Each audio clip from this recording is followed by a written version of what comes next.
स्वरूप है, उनकी सेवा में यह प्रवचन दिनांक 4 अप्रैल 2015 को विद्यापति प्रदोष सारपुरा सिंदरी में सत्संग में हो रहा है। किस तरह की जाती है, इसकी सीख देने वाले साक्षात सद्गुरु रूपिणी है हमारे उत्पाद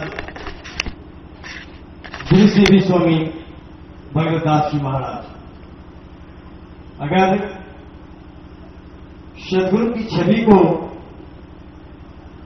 निहारना हो, इनको अवश्य ही निहारना है।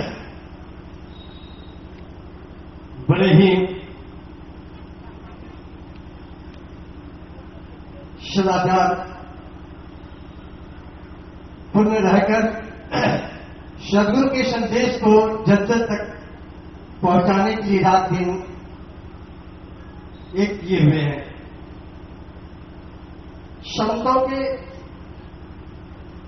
अंदर जो लक्षण होना चाहिए, सभी लक्षण इनमें विद्वान है। और मैं अधिक नहीं कहकर इतना कहना चाहूंगा कि हमारे सद्गुरु की कीर्ति ध्वज है। हे सद्गुरु महाराज की कीर्ति ध्वज नील भूमि के नीचे रहकर दीवार को ऊपर उठाए रखती है। बादल समुद्र के जल को धरती पर बरसाते हैं। हवा चंदन की सुगंधी को दिशाओं में फैलाती है। आप वर्षों की गंभीर साधना की बधाने से माया समुद्र को मथित करके सद्गुरु महाराज द्वारा निकाले गए अध्यात्म ज्ञान का पीयूष रस लिए जन जन तक पहुंचाने के लिए तत्पर है। संसार की हर हवाओं को आप ठुकराकर सद्गुरु की नैसर्गिक आभा को लेकर सारे संसार में ये संदेश पहुंचा रहे हैं। और आपके शिष्य भारतवर्ष में नहीं, विदेश में भी है, क्योंकि आपके अंदर जो सत्यता है, आपके अंदर जो सरलता है, आपके अंदर जो विनम्रता है, आपके अंदर जो गुरु भक्ति है, जिसमें एक शक्ति है। चाहे आपकी शक्ति को मैं कितना भी बखान करूं, वह थोड़ा ही होगा। इसलिए मैं यह कहकर संतुष्ट होना चाहूंगा कि जिस प्रकार आकाश को कलाई में लिया जा सकता है, सूरज की दूरी को गजों से नहीं मापा जा सकता है, अर्थात सागर की गहराइयों की तह में से आबदार मोती को नहीं निकाला जा सकता है, उसी प्रकार आपकी महिमा का गुणगान कर उसका समापन नहीं किया जा सकता है। इन्हीं शब्दों के साथ मैं सिंधी वासियों, धनबाद जिला वासियों की ओर से, धनबाद जिला संतमत परिवार की ओर से इस 2 दिवसीय संतमत सत्संग के आयोजन में हार्दिक स्वागत करते हैं। साथ ही मंच पर विराजमान जितने भी संत महापुरुष हैं, निश्चय ही कई जन्मों के संस्कार को लेकर यहां पर पधारे हैं। सारे संसार के सुखों को ठुकराकर सद्गुरु के बतलाए हुए मार्ग पर चलने के लिए अपने अंदर कर्मठता को, ईमानदारी को भर लिए हैं और चलने के लिए यह सोच लिए हैं हमेशा ही बढ़ना है, गिरकर और फिसल कर उठ जीवन पर्वत पर चलना है। आपकी सबके अंदर में ये वेग है, हमको ठोक खेलता है जमनर, पर्वत के जाते पांव पर मानव जब जोर लगाता है, पत्थर पानी बन जाता है। कोई काम नहीं है मुश्किल यदि इरादा कर ले पक्का। सद्गुरु के विचार को अपने जीवन में उतारने का पक्का इरादा करके आप लोग चले हैं। इसलिए मंचा से सभी महात्माओं का हार्दिक स्वागत करते हैं। आप भक्तगण भी कम नहीं, जो घर के काम धंधों को छोड़कर हमारे पूजपाठ के दर्शन, अस्पर्शन, समागम सब ज्ञान से लाभ। एक बार जोर से हो जाए, श्री सद्गुरु महाराज की जय। पूज्यपाद गुरु सेवी स्वामी भगवतदास जी महाराज की।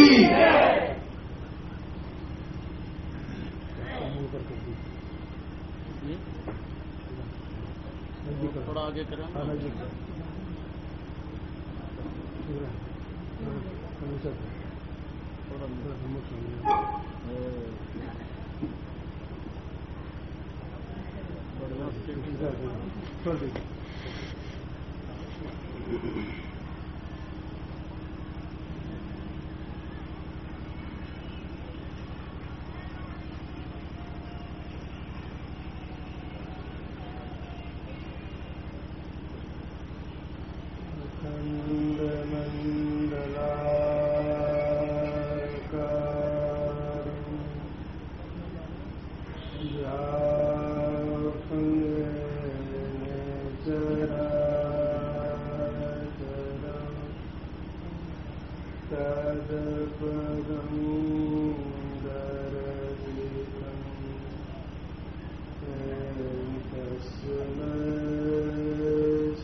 एक बात याद रखिए, ब्रह्मास का बंधन बहुत मजबूत बंधन होता है।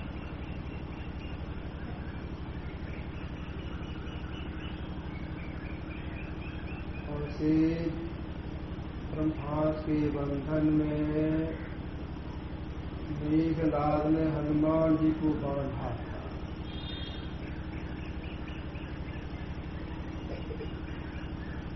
तो बंध गए। इसके बाद क्या? इसके बाद राक्षसों ने साधारण रस्सी से हनुमान सिर को बांधने लगा। इसका परिणाम यह हुआ कि ब्रह्मास का बंधन अपने आप समाप्त अपमान हो गया उसका। हनुमान इस बात को जानते थे खुद, लेकिन फिर भी कुछ काम करना था तो बंधे हुए से दिखाई पड़ रही। क्या मैं क्यों कहा? एक गुरु के जयकार में सबका अधिकार हो जाता है। इतने दीप और दीवियां हैं, सबका अधिकार हो जाता है। गुरु जयकार करने के बाद साधारण आदमी जयकार होता है, वह सब समाप्त होता है। एक गुरु के जयकार करना चाहिए। ठीक है। दूसरी बात यह है कि निक समझ में बहुत लोग बीच में कुछ कहना होता है तो स्वाभाविक है, जो गुण नहीं है वह गुण भी कहा करके बखान करते। यह श्रद्धा का प्रतीक। श्रद्धा से लोग बोलती, पत्थर को भी देवता कह देते, भगवान कह देते। मैं भी साधारण साधक हूँ और मेरे लिए बहुत तरह से बात बोली, श्रद्धा की बोली। एक बार सब लोग जय घोष बोलिए प्रेम से महाराज की जय। यह जो हम लोगों का शरीर है, रस, रक्त, मांस, मेद, मज्जा, अस्थि और विधि से निर्मित। इस शरीर को पिंजरा भी कहा गया है। सप्त धातु का काया पिंजरा, गोरखनाथ जी ने कहा। 7 धातु से यह शरीर निर्मित है। मिट्टी, पानी, अग्नि, हवा, आकाश, ये 5 तत्व हो गए। यह शरीर मिट्टी से, पानी से, अग्नि से, हवा से, आकाश से निर्मित है। यह शरीर बड़ा विलक्षण है।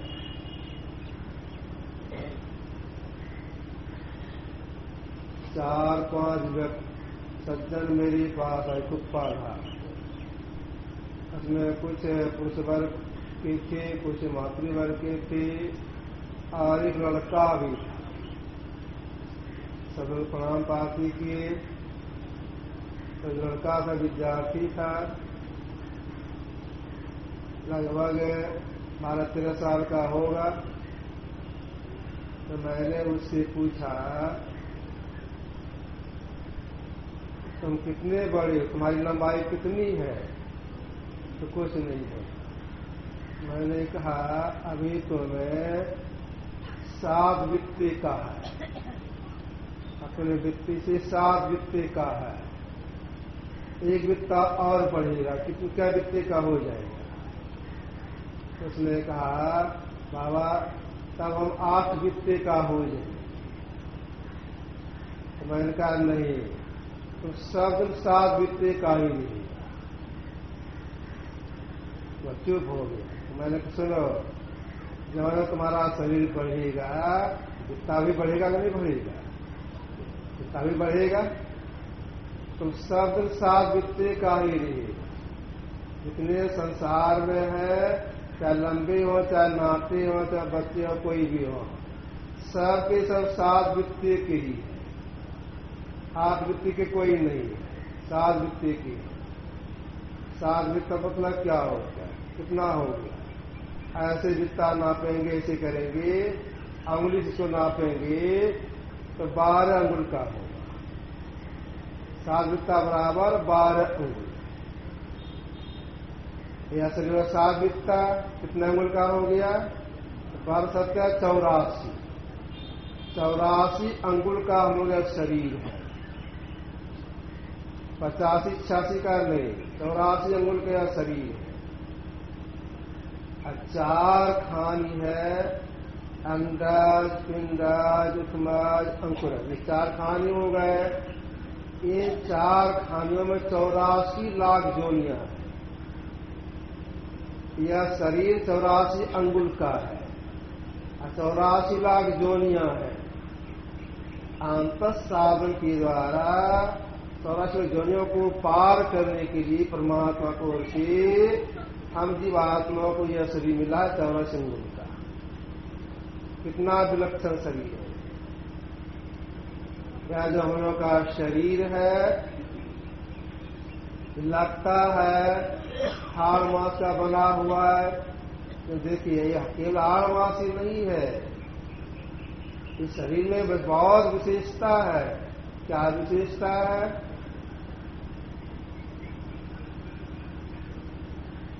नानक साहब ने कहा है, सागरमयी बुंद बुंदमयी सागरु, कवन बुझाए विधि जानै, अद्भुत चलत आप कर चीन, आपे तत्व पिछानै, ऐसा ज्ञान विचारे कोई, तिष्ठे मुक्ति परम गति होई। क्या कहा नानक साहब ने? सागरमयी बुंद बुंदमयी सागर कवन बुझाए विधि जान है। समुद्र में बुंद, अब बुंद में समुद्र, मतलब क्या हो गया? इस शरीर के भीतर में, यह शरीर है, इस शरीर के भीतर में सारा ब्रह्मांड है। अब ब्रह्मांड में यह शरीर इधर उधर घूम रहा है। इस शरीर के अंदर में बहुत ब्रह्मांड, बहुत से ब्रह्मांड है। कितने ब्रह्मांड हैं? करोड़ों ब्रह्मांड है। एक एक ब्रह्मांड को मुख्य रूप से चलाने के लिए 3 देव का नियुक्त किया गया, 3 देवों को नियुक्त किया गया है। ब्रह्मा, विष्णु, महेश, ये 3 देव हो गए। बहुत से ब्रह्मांड है, तो बहुत से ब्रह्मा है, बहुत से विष्णु है, बहुत से महेश है। कितने ब्रह्मांड है इसकी गणना को नहीं कर सकते, कितने ब्रह्मांड है। और सब ब्रह्मांड शरीर के भीतर में है, इसी शरीर में है।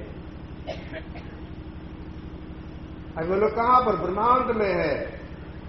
अब ब्रह्मांड हमारे शरीर के भीतर में है, बाहर ब्रह्मांड में इधर से घूम रही है। कितना विलक्षण शरीर है। जितने तल शरीर के भीतर में है, उतने तल बाह्य संसार में भी है।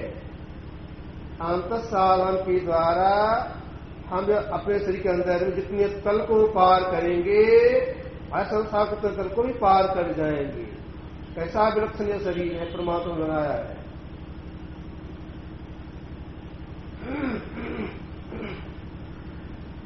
यह जो हम लोग का शरीर है, इसमें परमात्मा ने 2 आंख दिया है। देखने के लिए 2 आंख बना दिए हैं। और दोनों आंखों से देखने की शक्ति निकल रही, दूसरी धार निकल रही है। और दोनों धार समान रेखा में चल रहा है। कितना विलक्षण, जरा विचार कीजिए। इसलिए आप लोग बैठे हैं, हमको देख रहे हैं, मैं आप लोग को देख रहा हूं, तो मेरी किसी धार आप लोग पास जा रही है, लेकिन सट नहीं रही है। आप हमको देख रहे हैं, दृष्टिधारा पे सट नहीं रही है। क्यों? समुद्र रेखा में चल रहा है। कितना विलक्षण शरीर है। अगर इस दोनों धारों को एक कर ले, इसमें क्या लाभ होगा? एक नहीं किए हैं, केवल मनस्वा बांधते हैं। क्योंकि शरीर में आकर के जीवात्मा जो साथ में हो गया है, केवल मनस्वा को ही बांधे, सुनते हैं, पढ़ते भी हैं। ये जो 2 आंख हम लोगों की है, हमारी 2 आंख है, देखने शक्ति निकल रही है, दृष्टिधार निकल रही है। अगर हम ये कर देंगे तो बहुत कल्याण की बात हो जाएगी, पाप से मुक्ति मिल जाएगी। पढ़ते सुनते हैं, जिज्ञासा उत्पन्न होती है, इन हारों को एक करना है। जैसे हो तैसे को एक करना है, तो करते नहीं, केवल मनस्वा बांधते हैं। अब मनस्वा बांधने भी लाभ है। देखिए मनस्वा कितना विलक्षण है। केवल मनस्वा बांधने में क्या लाभ है, क्या इसमें लाभ मिलता है? महापुरुष का वचन है, गंगा सागरे अस्नत्वा नत्वा मणिकर्णिकाम मध्यनाड़ी विचार स्वप्लानर्ति खोड़ सिंह। कहावत है, और तीर्थ बार बार, गंगा सागर एक बार। क्यों?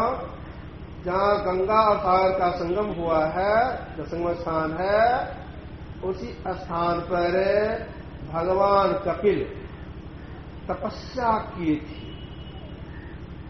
वहीं पर भगवान कपिल के कोप से सगर के 60,000 पुत्र भस्म हुई थी।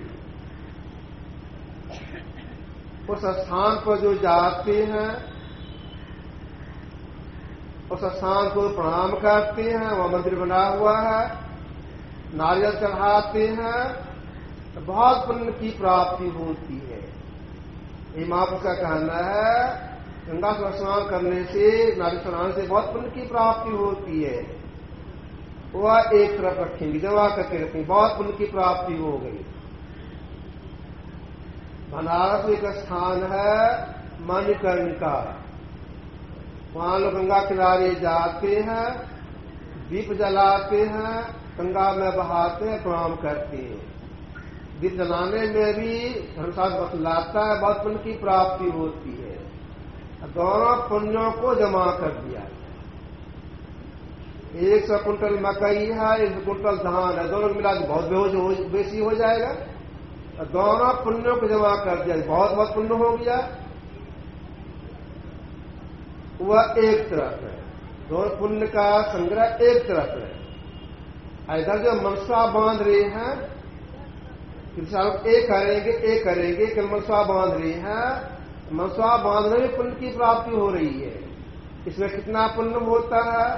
इतना पुण्य होता है केवल मनसा बांधने में। हम संग ये करेंगे, गंगा सुबह स्नान करने पर जो पुण्य हुआ, मणिकर्णिका सामने प्रणाम करने पर जो पुण्य हुआ, अधिष्ठान जोड़ने के प्रयास देव मनसा बांधती है, इसमें जितना पुण्य हुआ इसका 16वां भाग हुआ नहीं है। कितना कितनी पुण्य की प्राप्ति होती है मनसा बांधने में। अगर हम एक कर ले तब क्या हो जाएगा? ईरा भगवती गंगा पिंगला जमुना नदी, ईरा पिंगलयोर मध्य सुषमना च सरस्वती, त्रिवेणी संगमो जत्र तीर्थराज उच्यते तत्स्नान प्रकुशल पाप प्रमुच्यते। इस देह में ईरा पिंगला सुषमना 3 प्रधान नाड़ियां हैं। ईरा गंगा, पिंगला जमुना, सुषमना जो सरस्वती नाम से कही जाती है। जहां 3 नाड़ियों का संगम है उसको त्रिवेणी कहती है। उस त्रिवेणी में अगर कोई स्नान करके पहुंच जाती है, थर जाती है, इसका परिणाम क्या होता है? सार पाप प्रमुच्यते। सृष्टि काल से जितने से धारण किए उसमें जो असुर कर्म बन गया, अकेले सारा मनुष्य अभी आ गए हैं। अच्छा एक कर लिए, स्नान प्रेस कर गए, त्रिवेणी का स्नान कर लिए, प्राण का यही निकलेगा, सार पाप प्रमुच्यते। सब पापों से छुट्टी मिल जाती है। कितना विश्व श्री परमात्मा ने दिया है, कैसे दिया है? ईश्वर की असीम दया होती है तब जीव को मनुष्य मिलता, वैसे नहीं मिलता है।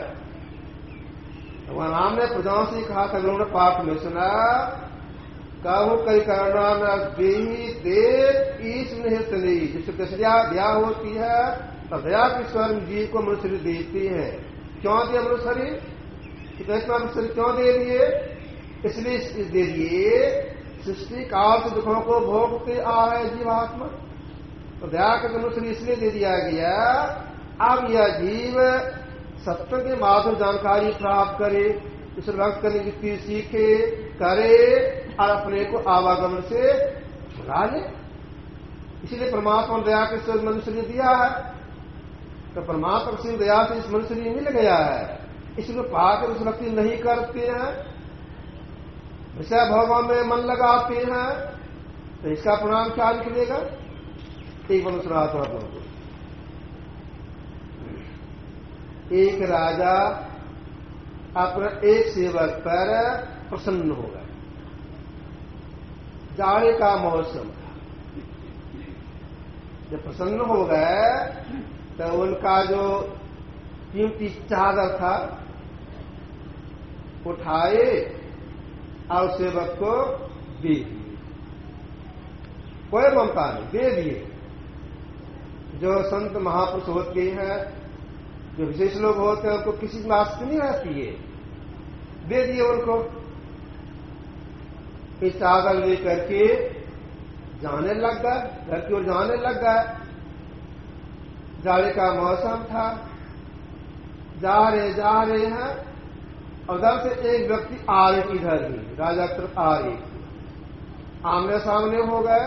तो जो आ रहे थे उनकी नजर पड़ गई उनके देश पर, जो जिधर से आ रहे थे, किनकी चादर है। और क्या देखने को मिला उसको? जो आ रहे उधर से राजा तरफ आ रही थी, इधर जाने वाले व्यक्ति उस चादर से अपना नाक पोष जा रहा, नाक का नीटा पोष जा रहा। और जो आज पहचान नहीं रहे तो राजा का चादर है, कैसा राजा का चादर है। कैसा आदमी है, चांद का अपमान कर रहा है, नाक पूछ रहा है। उनको तो कुछ नहीं बोले। आए राजा साहब के पास, राजन एक बात सुना तो आपसे, कहिए।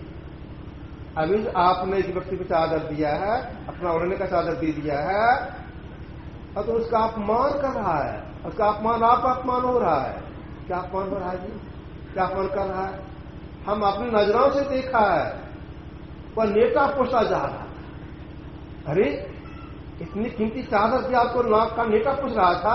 हाँ, मैं देखा है। तो सिपाही को बुलाए, जहां उस व्यक्ति का घर फलानी जगह पर है, पकड़ के लाओ, चादर समेत उसको पकड़ ला मेरे पास। तो चलेगा उसके घर पर। उस व्यक्ति से कहा, चादर साथ में लीजिए, अकेले राजा साहब के पास। व्यक्ति चादर लिए, आए राजा साहब के पास। तुम नाक पूछा था ऐसे? ठीक है, बोलो। हाँ, नाक पूछ रहा।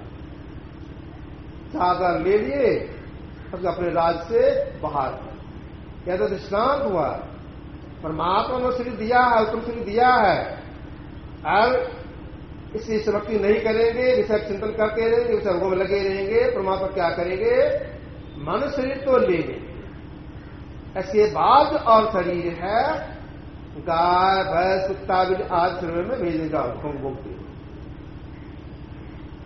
तो हम लोग क्या कर्तव्य बनता है? कर्तव्य बनता है महापुरुष भगवान को मान करके अपने कल्याण के लिए साध करने में लग जाए, महापुरुष भगवान का उल्लंघन नहीं करे। भगवान राम जब राज्य करने लग गए, अपने राज्य काल में सभा बैठाए, और सभा में गुरुजन, मंत्रीगण, प्रजागण सबके सब बुलाए गए थे। जब सबके सब आ गए, तब भगवान राम ने उसकी विशेषता बताते हुए कहा, क्या कहा? ये तन कर फल विषय न भाई, स्वर्ग और स्वर्ग अनुदाही। भाई तुमको श्री मिला हुआ है, इस शरीर से आप केवल विषय भोगों को नहीं भोगती रहिए। स्वर्गइच्छा का त्याग, स्वर्ग जाने की इच्छा नहीं करें, मतलब स्वर्गइच्छा का त्याग करें, और विषय भोगों को भी आप नहीं भोगे। इसीलिए शरीर नहीं मिला हुआ है। तो यह भोग तो सुख दुख मिलता है, इस दुनिया में यह भोग मिलता है, विषय सुख मिलता है। मनुष्य मिला है, निधि तो परमात्मा की प्राप्ति के लिए मिला हुआ है। मनुष्य शरीर में आए हुए हैं, और उसमें भी पुरुष शरीर में आ गए हैं, पुरुष को प्राप्त हो गया है। ऐसे में आकर के भी मनुष्य में भी पुरुष बन करके भी असल भक्ति नहीं करते हैं, रात विषय भोगों में लगे रहते हैं। उनके लिए महापुरुषों ने कुछ कठोर शब्दों का प्रयोग किया है। क्या कठोर शब्दों का प्रयोग किया दिया है? अगर कोई आपसे कोई पूछे, भाई आप तो पढ़े लिखे विद्वान है, सब जितने प्राणी हैं सबसे अधिक मूढ़ कौन है? सबसे अधिक मूढ़ आप कहेंगे सबसे अधिक मूढ़ है भैंसा है, कीचड़ में लौटता है। तो नहीं, हुआ भी मूढ़ नहीं। अगर आप कहा देंगे नाले में जो पिल्लू है वह मूढ़ है, तो वह भी मूढ़ नहीं है। तो कौन सबसे अधिक मूढ़ है? भगवान शंकराचार्य ने कहा, इतः को नस्ति मूढ़ात्मा यस्तु स्वार्थे प्रेमादति प्रलभन मान संग प्राप्त पौरुषम। हे दुर्लभ मनुष्य शरीर और सब पुरुष को पा करके जो मोक्ष रूप स्वार्थ साधन में प्रमाद करता है, उसे बढ़ करके उसका कोई मूल नहीं। मनुष्य शरीर में से पुरुष को पा करके भक्ति नहीं करता है, उससे मूल और कोई नहीं। क्यों ऐसा कहा? ऐसा कहा, ईश्वर भक्ति नहीं करेंगे, इसे भोगते रहेंगे, शरीर तक को एक सर्वनाश होगा, जीवात्मा इससे निकलेगा। उस जीवात्मा को जो सूर्य जीवात्मा आ गया है, सब दुखदायी शरीर में जाना पड़ेगा। सृष्टि में सबसे अधिक दुखदायी शरीर बताया गया प्रेत का। उसमें जाना पड़ेगा, दुखों को भोगना पड़ेगा। इसलिए कहा तो सबसे अधिक मूल है। तुलसीदास महाराज ने रामचंद्र कांड में दर्शाया है, नरतन सम नहीं कबनिव देही, जीव चराचर जांचत जेही, नाग सद बग निशेनी, ज्ञान विराग भगत सुख देनी, सो तनु धारी हरि भजहि न जेनत, होय विषय रत्न मंद मंद तर। उन्होंने क्या दिया, कांच किरीट बदले ते ले, करते गाय पर समझे दे। क्या कहा इन्होंने, नमन शरीर समान और दूसरा कोई शरीर नहीं है, इसकी चाहना करते हैं। क्यों चाहना करते हैं, इस शरीर में नरक में जाने की सीढ़ी है, स्वर्ग जाने की सीढ़ी है, मोक्ष जाने की सीढ़ी है। इसके पास कोई इस व्यक्ति नहीं करता है, संसार विषय में अपने ऊपर लगा के रखता है, उसके लिए कहा, सो तनु धारी हारी भजहि न जेनत, होय विसर्ग मंद मंतर। वह मंद मंतर में महामूर्ख है। क्यों कहा महामूर्ख, उद्धव दे के कहा, वैसे नहीं कहा। कांत किरीट बदले ते ले, करते गाय पर समझ दे। कोई किसी व्यक्ति के हाथ में पारसमणि आ जाए, पारसमणि का क्या गुण है, अगर लोहा में सटा दिया जाए, लोहा सोना बन जाएगा। कितना भी लोहा रहे, 10-20 लाख कुंटल सोना लोहा रहे, पारसमणि को थोड़ा सा सटा देंगे, पूरा लोहा सोना बन जाएगा। इतना कीमत किसी का हाथ में आ गया है, उसके ध्यान से आ गया है। एक बार व्यक्ति करे क्या, उस पारसमणि को ऐसे समझा के फेंक दे जो कोई भी आदमी निकाल भी नहीं सकता, उसको फेंक दे। आपके बदले में अपने हाथ में कांच का टुकड़ा ले, जो मुट्ठी बदलने पर हाथ में गड़ेगा, खून निकलेगा। ऐसे में कौन ऐसा आदमी जो निकले जो मूर्ख है, को मूर्ख कहेगा, जो बेवकूफ कहेगा। ठीक है, धर्म दिया जा रहा है, इतना उत्तम से मिला परमात्मा का सिंह दया से। ऐसे आगे स्पर्श नहीं करते हैं, विषय मन लगाते हैं, तो ये मंद मंद तर है, मामूल है। अब हम लोगों को यह सोचना चाहिए कि भगवान राम मर्यादा पुरुषोत्तम थे, इन्होंने कहा। तो देखिए, महापुरुषों का जो उपदेश होता है सबके लिए होता है और सर्वकाल के लिए होता है। ऐसा नहीं समझेंगे भगवान राम त्रेता में हुए थे, अपनी प्रजाओं को उन्होंने उपदेश दिया था, उस समय की बात थी। अभी हम लोग कलयुग में है, कौन की बात माने, ऐसी बात नहीं। भगवान का महापुरुषों का उपदेश सबके लिए होता है और सब के लिए होता है।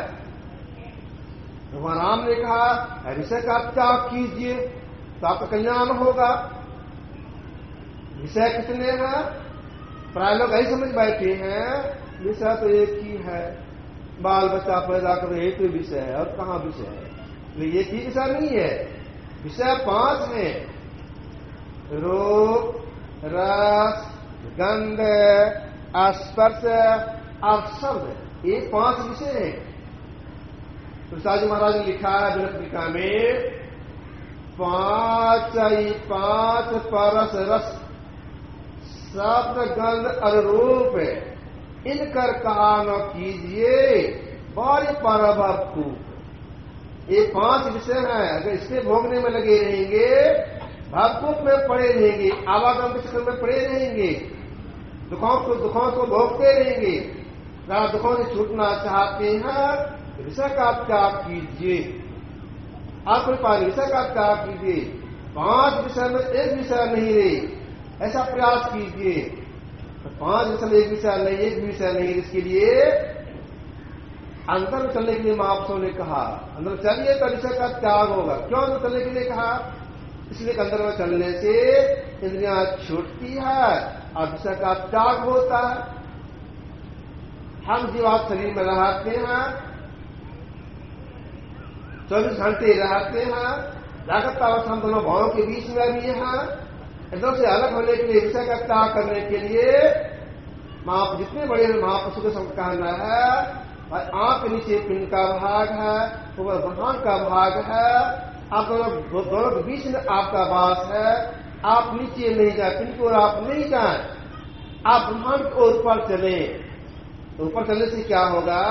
ऊपर चलने से इंद्रियां छूटेगी, विषय का त्याग होगा। अब ऊपर चलने के लिए क्या करेंगे? जो विषय इंद्रियां छूटेगी, विषय का त्याग होगा। इसी के लिए महापुरुषों ने कहा, भाई इसके लिए आपको परमात्मा जपने की बहुत सी नाम है। जैसे अलग होने के लिए आपको क्या करना पड़ेगा? हम बहुत से नामों में से एक नाम का जप करना होगा। कैसे जप करना होगा? तो जैसे गुरु बता देंगे जप करने के लिए, वैसे जप करना होगा। उसी क्लास जप करना, उसी मंत्र को जपना होगा। जपते जपते हृदय शुद्धि होगी और अच्छा लगने लग जाएगा। इसके बाद और आगे होने के लिए क्या करना पड़ेगा?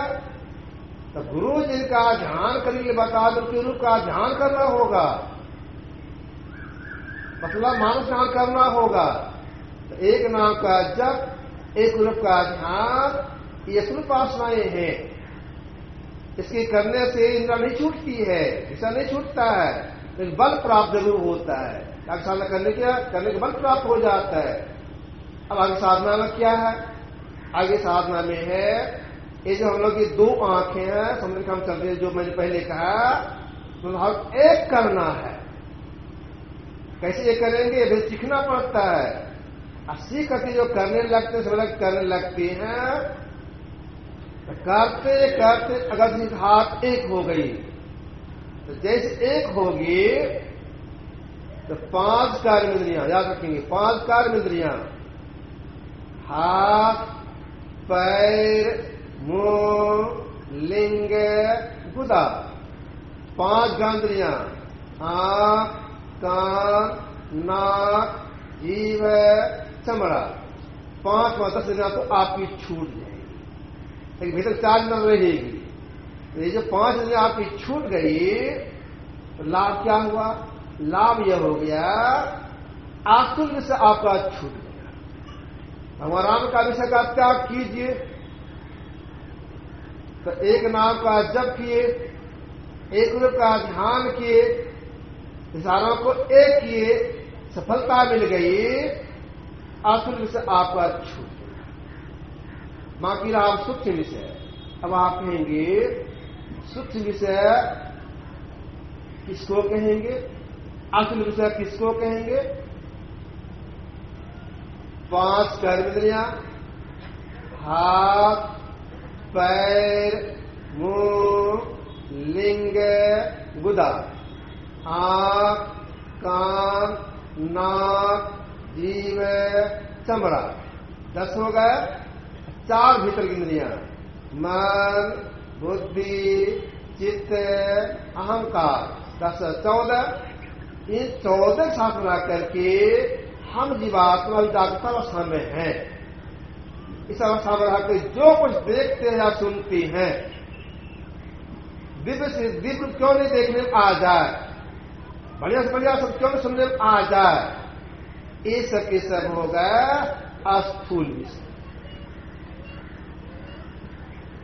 एक नाम का जप किए, एक रूप का ध्यान किए, विषयों क्या करने लग गए, सफलता मिल गई, तो 5 कर्मेंद्रियां छूट गए, 5 ज्ञानेंद्रियां छूट गए, भीतर की जो 4 इंद्रियां रह गई, मन, बुद्धि, अहंकार, इसके साथ रह के भीतर जो देखा सुना जाता है, ये सब के सब होगा सूक्ष्म विषय। हमारा में क्या कहा हुआ प्रजाओं से? ये स्नान कर फल विषम भाई, विषय का त्याग कीजिए। उसने मिला हुआ विषय का भोग नहीं कीजिए, विषय का त्याग कीजिए। अंदर घुस गए, सूक्ष्म विषय तो भोग रहे, सूक्ष्म विषय का सुख ले रहे हैं। बाहर में जो सुख अभी हम लोगों को हो रहा है, अगर कोई भीतर घुस जाए, ब्रह्म प्रकाश को देखने लग जाए, ब्रह्मार्थ सुनने लग जाए, उस सुख के सामने में यह सुख बहुत फीका, कुछ भी नहीं। तो भीतर में जो भीतर जो ब्रह्म प्रकाश देखने में आता है, ब्रह्म सुनने में आता है, उस जीव को बहुत सुख प्राप्त होता है। वह भी विषय, वह विषय ही है, उस विषय में जीव भटक जाता है, उसे निकलना नहीं चाहता है, क्योंकि वहां बहुत आनंद मिलता है जीव को, उससे निकलना नहीं चाहता है। और जब तक निकलेगा नहीं तो उसका आवागमन छूटेगा नहीं। इतने में रह गया, असली शांत हो गया, बस जीवात्मा आवागमन नहीं मिटा, दुख लगा हुआ रहा, क्योंकि भगवान की बात पूरी नहीं हुई। भगवान ने सीधा कहा था जिसे कहा त्याग कीजिए। अब सामने समस्या यह आ जाती है कि सुख विषय कैसे, सुख विषय का त्याग कैसे हो, इसलिए अब क्या करना पड़ेगा। इतने बड़े बड़े महापुरुषों सबका कहना है भाई, अगर आप सुख विषय का त्याग करना चाहती हैं, ये जो भीतर की 4 इंद्रियां हैं, मन, बुद्धि, अहंकार, इससे अलग होना होगा, तब सुख विषय छूटेगा, वैसे नहीं छूटेगा। इंद्रियों के साथ 4 में साथ में रहेंगे, सुख विषय लगा ही रहेगा। अब विचारना यह है, इतनी साधना की, इतना समय लगाए, असुल विषय छूटा, सुख विषय रह ही गया, इसलिए 4 में साथ में है। ऐसा बड़ा सदा का संगी है, संग में छोड़ना नहीं चाहता है। हे मानव सदा के संगी, शिशिकाश दिन से शरीरों में गए, इस 4 में साथ में था, अभी है, आगे रहेगा। विषय का त्याग तो पूरा हुआ नहीं, साधन अलग होने के लिए क्या करना पड़ेगा भाई। साधन अलग होने के लिए महात्मा ने कहा अब आपको जाना पड़ेगा फिर से गुरु के पास, अपनी सारी स्थिति बतानी पड़ेगी, कि सब बात पूछेंगे, अगर पास कर जाएंगे तब वे चौथक्रिया बताएंगे जिससे विषय का त्याग होता है। जरा छोटे विषय का त्याग होता है, वो साधना क्या है, वह साधना है सत साधना।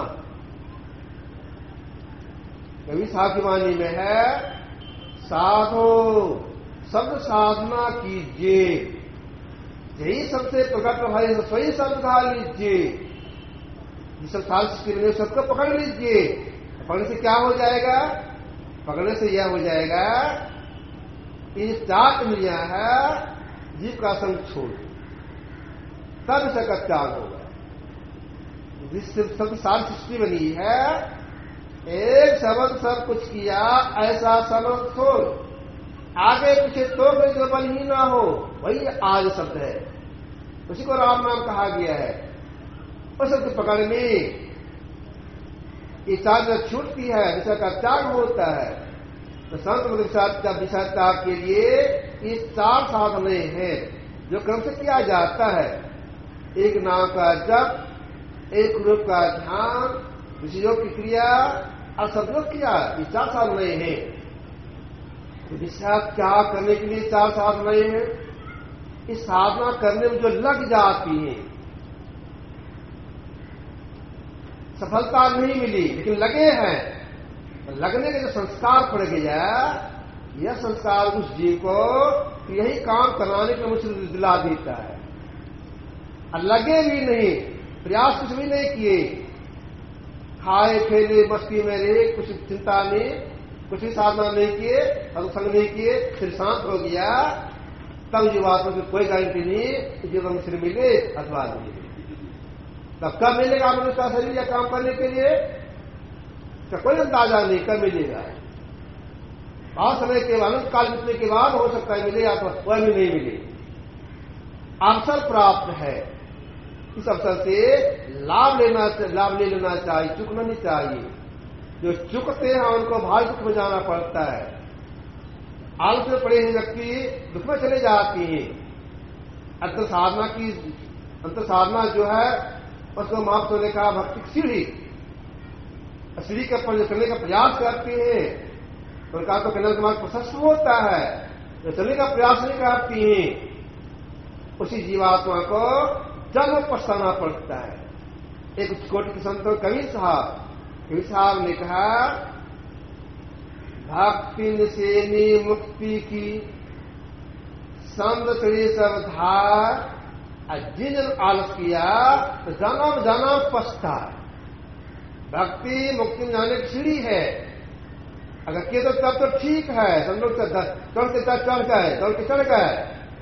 अगर आलस किए, नहीं किए, सब छूट गया, इसका परिणाम क्या होगा?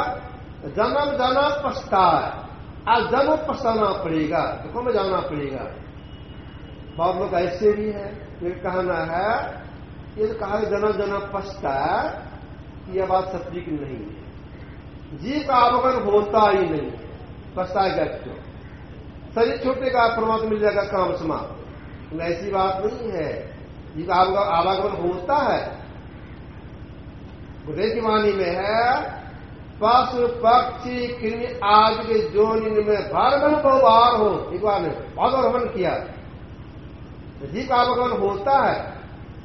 एक बार तो सुना दूं आप लोगों को।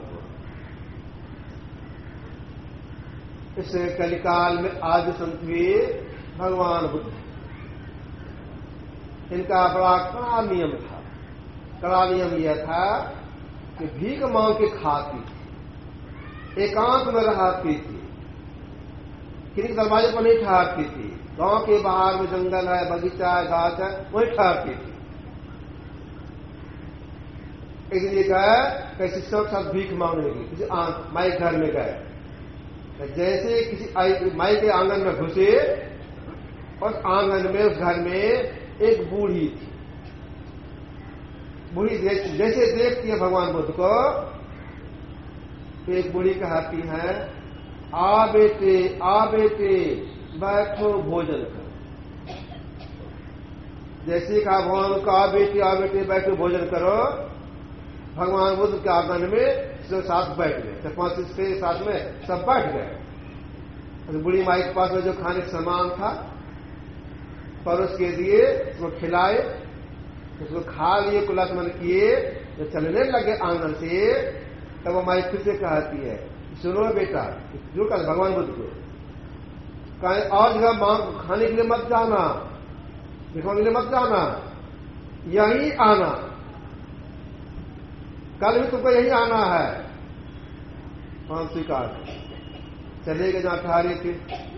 दूसरे दिन फिर शिष्यों के साथ गए, उन्हीं माई के घर पर गए। जैसे आंगन में घुसेंगे, और माई कहा, आ बेटे बैठो भोजन करो। बैठ गए, भोजन किए, करके फिर चले गए। फिर तीसरे दिन जैसे आए उनके यहां, और माई एक ही बात रखती, आ बेटे बैठो भोजन करो। तब भगवान को बैठ जाते, भोजन कर लेते, चले जाते थे। लगभग 7 दिन हो गया। उन्हें कहा एक भोजन करना। भोजन करके गए, एक जगह लोग बैठे थे, भगवान का अलग बैठे थे। एक शिष्य अपने साथियों के बीच बोलने लगे, एक बात सुनाओ, कहिए। आज लगभग 7 बजे के घर में जाते भगवान भोजन करने के लिए। एक बूढ़ी है, वह कहती, आ बेटी भोजन करो। उनकी बात को मानते हुए भगवान बुद्ध है, उन्हीं का भोजन करते हैं, साधु उन्हीं का भोजन कर रही है। अभी कहता, आओ बेटी, उनका अभी तक यह है नहीं, ऐसी स्वीकार कर रहे हैं बेटा। भगवान बाई जो है वह जाति की ब्राह्मणी है। महाराज भगवान बुद्ध तो क्षत्रिय है, इनके पिताजी महाराज तो दुर्योधन है, राजा राजकुमार है। अभी वह बूढ़ी कहता, आप बेटी भोजन करो, अस्वीकार भोजन कर रहे हैं उनके यहाँ। भगवान समीप में थे ही, चर्चा सुन लिए, उठे, घर शिष्यों के साथ और सामने गए, तो खुल के खड़े हो गए। भगवान बुद्ध ने कहा, तुम लोग क्या बोल रहा था? बोलो, फिर से बोलो, क्या बोल रहा था? हम लोग यही बोल रहे थे, आज कई दिन आपके साथ में जाते हैं खाने के लिए, और इसी के घर में जाना पड़ता है। अब वह बूढ़ी माई कहती है, आ बेटे भोजन करो। आपने कहा साथ भोजन कर रही है, उनके बेटे तो है नहीं। आज तुम्हारा सब दुर्योधन के पुत्र है, आज वह क्षत्रिय है, वह हमारी ब्राह्मणी है, फिर आप उनका बेटा कैसे? और आप स्वीकार कर रहे हैं? कई चर्चा हम लोग कर रहे थे। भगवान बुद्ध ने कहा, सुनो,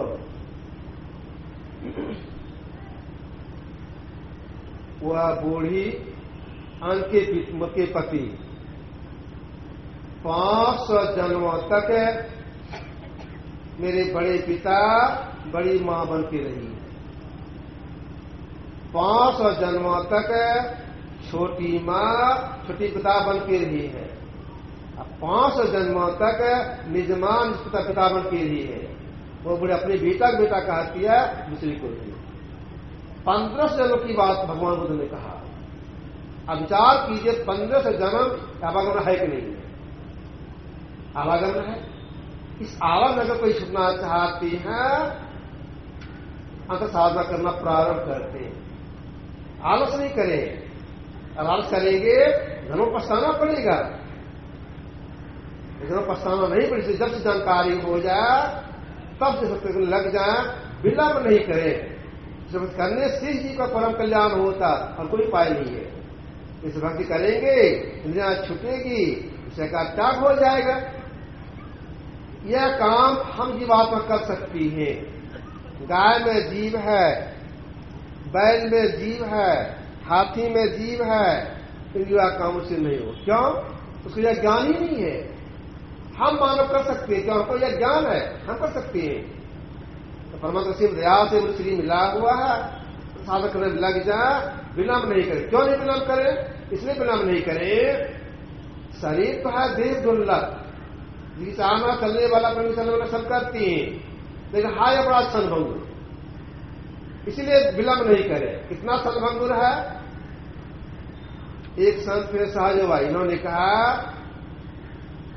पानी कासा बुलबुला यह तन ऐसा हो, भी मिलन को ठानिए, ना पढ़िए सोय, ना पढ़िए सोय मन खा देही, आपनी को खोज नतराम से ली, हरि को भूले जो फिरे, सहजो जीवन छार, सुखिया तमीर होए गो, सुमरे गो करता।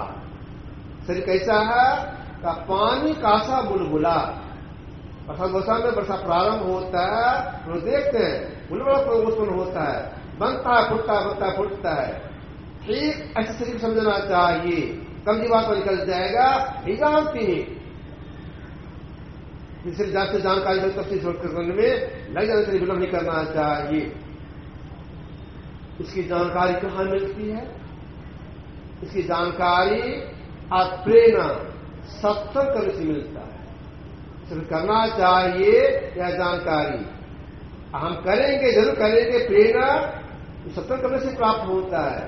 इसलिए सब सत्संग आना चाहिए और समझने का प्रयास करना चाहिए। ये आपसे और थोड़ा सा रखा। बोलिए प्रेम से श्री सद्गुरु महाराज, श्री सद्गुरु महाराज की जय। सज्जनों, ग्रहणकालीन सत्संग भी समाप्त किया है। मैंने इस हृदय में